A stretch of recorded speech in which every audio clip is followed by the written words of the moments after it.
Maka Nabi sallallahu alaihi wasallam ketika Sayyidina Umar dalam satu riwayat hadis Sayyidina Utsman, hadisnya sahih kedua-duanya, minta izin ke Rasulullah untuk berangkat haji. Ya Rasulullah, aku izin berangkat haji tahun ini ya Rasulullah. Yalah, apa kecil Nabi ke Sayyidina Utsman?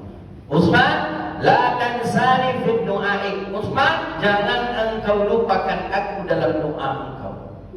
Kau dalil hadis sahih tentang boleh bertawassul kepada orang yang hidup. Boleh minta doa ke orang. Apa salahnya Nabi langsung saja berdoa kepada Allah? Mana yang lebih cepat doa Nabi itu doa Sayyidina Utsman? Tentu Nabi.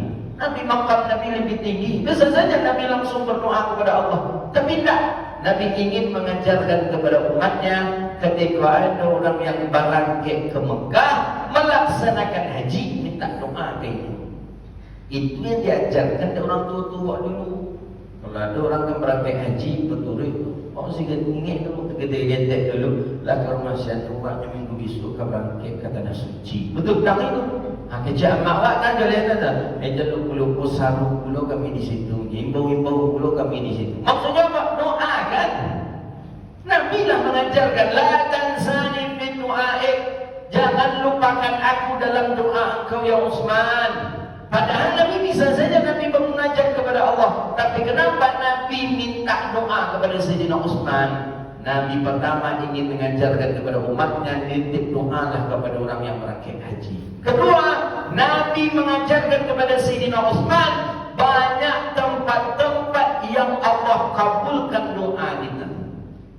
Imam Suyuti Ibu dalam sebuah kitab mencoba menghitung tempat-tempat yang mustajab berdoa di Masjidil Haram saja gini.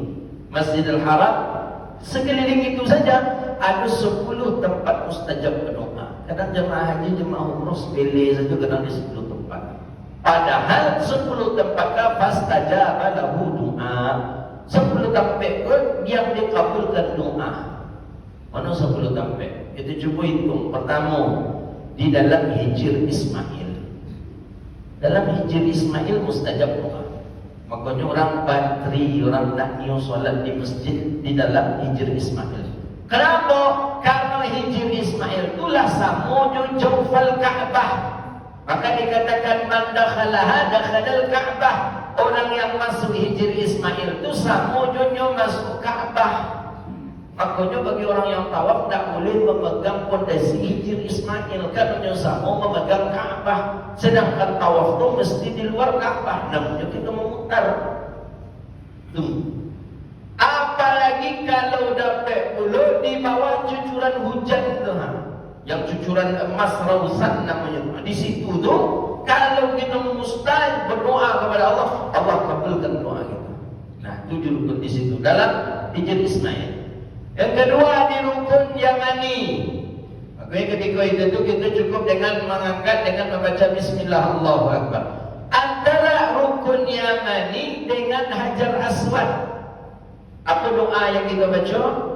Rabbana atina fid dunya hasanah wa fil akhirati hasanah wa qina adzabannar wa adkhilnal jannata ma'al abrar ya aziz ya ghaffar ya rabbal alamin. Itu tempat mustajab doa. Yang ketiga, ketika mencium Hajar Aswad, mustajab doa. Maka Imam Suyuti mengatakan orang yang memiliki hajatnya mintalah dengan mencium Hajar Aswad. Makanya mencium Hajar Aswad itu perkara mulia.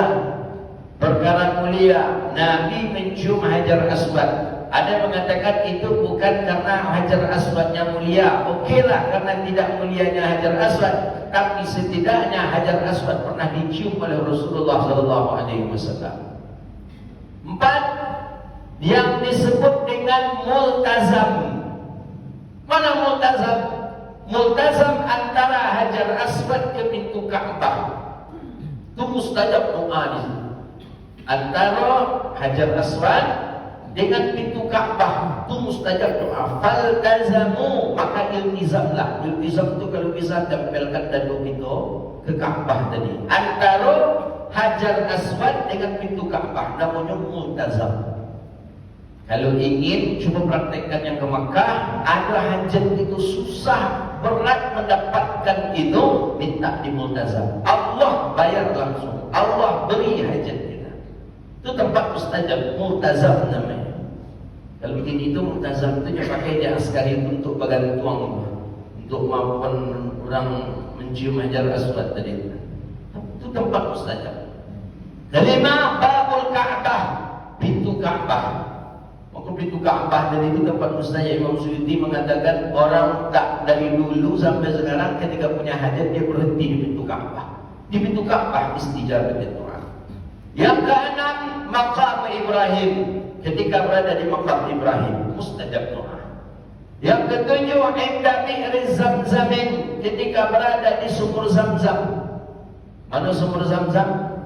Sumur Zamzam 25 meter daripada arah makam Ibrahim.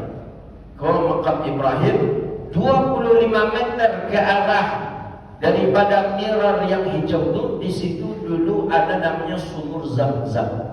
Dulu tahun 70-an, ada kata 80-an, yang berangkat haji masih bisa turun ke sumur Zamzam. Itu mustajab doa di dalamnya. Mustajab doa di tempat itu. Yang keenam, yang ketujuh, yang kedelapan, inda syarabi Zamzamin, ketika minum Zamzam. Bila minum Zamzam, ketika setelah melaksanakan salat sunat 2 rakaat tawaf.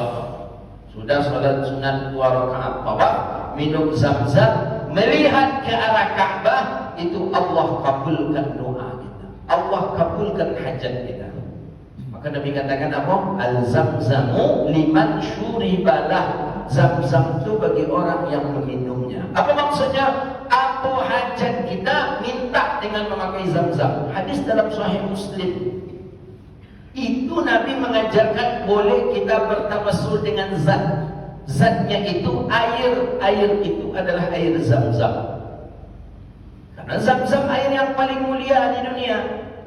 Dikatakan oleh Syarah Al-Imta' Matan Abi Suja, 2 saja air yang mulia di dunia.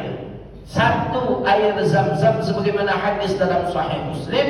Yang kedua, air yang keluar daripada sela-sela anak jari Nabi ketika perang. Ada pernah terjadi perang, musim panas, air habis, sahabat masih berkecamuk perang. Untuk minum tak ada. Datang sahabat ke Rasulullah. Ya Rasulullah, al-ma'u qad infaq. Air sudah habis ya Rasulullah. Air tak ada ya Rasulullah. Sedangkan sahabat masih perang ya Rasulullah. Kata Nabi, aina ina'uha. Di mana letak bejananya? Hadis ini sahih. Dalam Fathul Bari juga disebutkan. Di mana letaknya? Di sana ya Rasulullah. Baik, datang Nabi ke sana. Wa waqa'a yadah. Nabi letakkan saja tangan Nabi di dalam drum besar itu. Fanfajarat min halma, keluarlah air dari sela-sela anak jari Nabi SAW. Minum dari air itu sekitar 400 sekian orang tentara prajurit Islam ketika itu. Dan yang hebatnya, man syariba minhu la sam'ahu abada. Yang minum dari air itu tidak pernah haus selama-lamanya. Itu air yang mulia yang kedua. Jadi air yang mulia yang di dunia ini, yang mulia 2 saja. Kalau di akhirat ada Telaga Kautsar Nabi namanya. Kalau di dunia 2-nya. Zamzam 1, air yang keluar dari anak jadi Rasulullah. Itu air yang paling mulia. Jadi jangan kita sampai pula ada air yang paling mulia di dunia itu. Tidak, 2 saja. Maka Zamzam 1, Zamzam mulia. Saking mulianya Zamzam, siapa yang berdoa pakai Zamzam, Allah kabulkan doanya. Nabi katakan, al-Zamzam liman syuribalah. Saking mulianya Zamzam, fal batnil mubtila an-nifaqu la yashrab Zamzam bil mubtila. Perut yang tak bisa menerima Zamzam, maka itu perutnya dikhawatirkan adanya nifaq. Apa nifaq? Munafik. Kita mudah Bapak Ibu, hadis dalam Jami' As-Saghir Imam Suyuti, mudah menandakan awakku ada sifat munafik di dalam diri kita, mudah. Tak perlu buat tanya ke orang. Kalau tanya ke orang dan ku munafik, gak aja awak ke orang. Takkan orang menyebut awak dari orang munafik. Apa caranya? Minum aja Zamzam. Minum Zamzam seteguk, 2 teguk, 3 teguk, 4 teguk. lah mulai terasa boyong badan, lah mulai terasa nak mual, lah mulai terasa sakit perut, lah mulai terasa nak muntah. Berarti itu kecil Nabi tak ada penyakit munafik di badan kita. Cek hadis dalam Jami'us Saghir, Imam Suyuti menukilkan hadis. Batil mu'tila, perut yang tak bisa menerima zam-zam, fa innaha nifaq. Perut tadi itu perutnya orang munafik.